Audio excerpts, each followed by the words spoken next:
کہ 27 ستمبر کو پاکستان تحریک انصاف نے لانگ مارچ کی کال دے دی ہے. پی ٹی آئی اور آپ لوگ یہ دعویٰ کر رہے ہیں سی ایم کے پی کے کہ 20 لاکھ کے قریب آپ لوگ لے کے آئیں گے. یہ جو آپ کا لانگ مارچ ہے اس کا مین ایجنڈا کیا ہے؟ عمران خان کی رہائی ہے، ملاقات ہے، کیا پی ٹی آئی کے اندر اس وقت چل رہا ہے؟ دیکھیں، اس وقت اس پورے ملک پر میں سمجھتا ہوں جھوٹ کا ایک غلبہ ہے، ظلم کا غلبہ ہے. یہ ملک ایسی تاریکی میں ڈوب گیا ہے جس کا میں تصور نہیں کر سکتا تھا اپنی زندگی میں. اور آج صبح میری کچھ بات ہو رہی تھی صحافی دوستوں سے، طلباء سے، جو سول سوسائٹی کے انسانی حقوق کے حوالے سے کام کرنے والے لوگ ہیں، جن کا کسی سیاسی جماعت سے کوئی تعلق نہیں ہے. اور ہم سب کا یہ خیال تھا کہ آج ملک ایک بدترین کھائی میں گر چکا ہے. تمام جو شوشہ ہے وہ اپنی جگہ وہ ظاہری ہے، لیکن جو اس ملک کا اصل ہے وہ یہ ہے کہ نہ یہاں آپ آزادانہ صحافت کر سکتے ہیں، نہ یہاں آپ اگر ایک ایماندار جج ہیں تو ایمانداری سے فیصلے دے سکتے ہیں جو مقتدرہ کو قبول نہ ہوں. آج آپ آواز بلند نہیں کر سکتے جو آپ کا ایک بنیادی حق ہے. آئین کا آرٹیکل 19 آپ چل نہیں سکتے، آرٹیکل 15 آپ اکٹھے بیٹھ نہیں سکتے، آرٹیکل 16 17 تنظیم نہیں بنا سکتے. تو ہمارے تمام بنیادی انسانی حقوق جو ہیں وہ ہم سے چھین لیے گئے ہیں، اور ہمیں بالکل ایک وہ ریوڑ کے طور پہ ہنکا جا رہا ہے. یہ سمجھا جا رہا ہے کہ ہم جو حکم دیں گے سب سر جھکا کر قبول کریں گے، نہ چادر چار دیواری، نہ کوئی اور انسانی حق جو دین دیتا ہے، جو آئین دیتا ہے، وہ ہمیں اب حاصل ہے. تو ایسی صورت میں کیا کیا جائے؟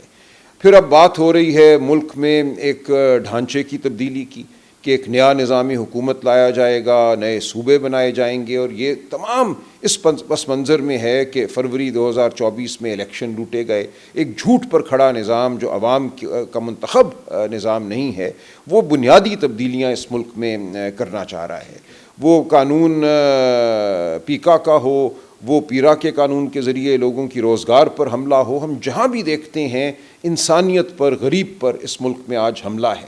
تو اس کے خلاف ہمیں کھڑا ہونا ہے، اور یہ ایک مزاحمتی ایک تحریک ہے جو ہمیں برپا کرنی ہے، کیونکہ عدالتوں سے ہمیں کوئی اب توقع نہیں ہے کسی قسم کے ریلیف کی. ہم جاتے رہیں گے عدالتوں کے سامنے، ہم پیش ہوتے رہیں گے.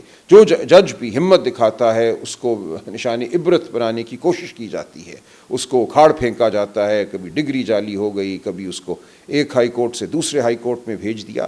تو یہ ایک جبر کا نظام ہے جو قائم ہے. تو جو 27 کا دن ہے وہ ایک شروعات ہے. ہم خان صاحب کی صحت کے حوالے سے ظاہر ہے انتہائی فکر مند ہیں.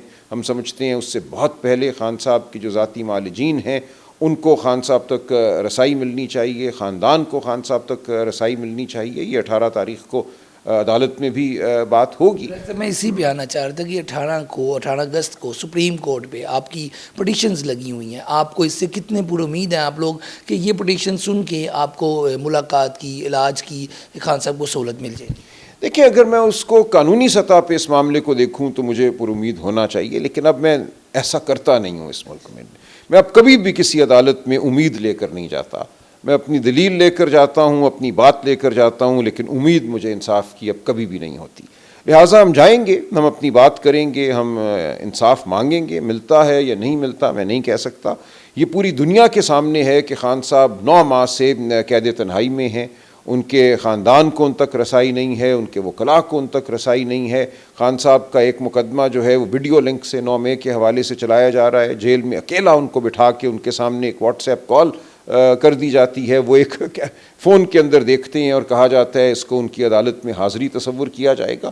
یہ ایک مذاق ہو رہا ہے پورے قانونی نظام کے ساتھ. ایک طرف یہ بھی کہا جا رہا ہے کہ جو یہ بینچ ہے اس کے اوپر آپ پیشن گوئی نہیں کر سکتے، تو اس کے اوپر ہم دیکھیں گے کیا ہوتا ہے. جی، ہم ہمیشہ آئین اور قانون کی بات کریں گے اور انصاف کی مانگ کریں گے. کیا ہوتا ہے وہ ہم دیکھیں گے. اچھا رائے صاحب، یہ بتائیے گا، حکومتی لوگوں کی طرف سے یہ بات سامنے آنا شروع ہو گئی ہے کہ ملاقات ہو جائے گی، تو اگر ملاقات ہو جاتی ہے تو پھر 27 کا جو جاری رہے گا عمل. دیکھیے، اب ہم نے پوری قوم کو پکارا ہے. میں آج صبح ملاقات تک اگر ہو جاتی ہے اس کے بعد بھی ملاقات تو ان کا ایک بنیادی حق ہے. جیل مینول میں ہر قیدی کا حق ہے کہ ملاقات ہو. یہ کوئی احسان نہیں ہے، یہ ہونی ہے. عمران خان سے مکالمے کی بات کرنی ہے. یہ ایک بہت بڑا المیہ ہے جو اس وقت اس ملک کو درپیش ہے. تو ہم بالکل اپنی تحریک جاری رکھیں گے. یہ ضرور ہماری ملاقات کرائیں، لیکن یہ کوئی خیرات نہیں ہوگی. اور ہم پوری قوم کو اب پکار رہے ہیں. آج صبح میں کسی سے یہ کہہ رہا تھا کہ کل 14 اگست تھی, جتنے لوگ کل شام باہر نکلے, اگر اتنے لوگ اپنے حقوق کے لیے, اپنی نسلوں کے حقوق کے لیے, اپنی روزگار کے لیے, کسان اگر نکلے اپنی کسانوں کی تباہی, فصلوں کی تباہی کے حوالے سے, مزدور نکلے فیکٹریوں کی بندش پر, اپنی روزگار کے چھن جانے پر, تو اس ملک کی تقدیر بدل جائے. ہلا گلا خوشی کا اظہار بہت اچھی بات ہے, لیکن اپنے حقوق کے لیے بھی اس قوم کو باہر نکلنا ہے. اور میں اسی لیے بار بار یہ کہتا ہوں کہ تقدیر جو ہے قوم کی, وہ قوم نے خود بدلنی ہے, وہ کسی 1 2 3 سیاسی جماعتوں نے نہیں بدلنی. ہم کھڑے ہیں وہاں بات کرنے کے لیے, ہر اول دستہ بننے کے لیے, لیکن پوری قوم کو فیصلہ کرنا ہے کہ اس نے اس جبر کے نظام کو اب نہیں ماننا.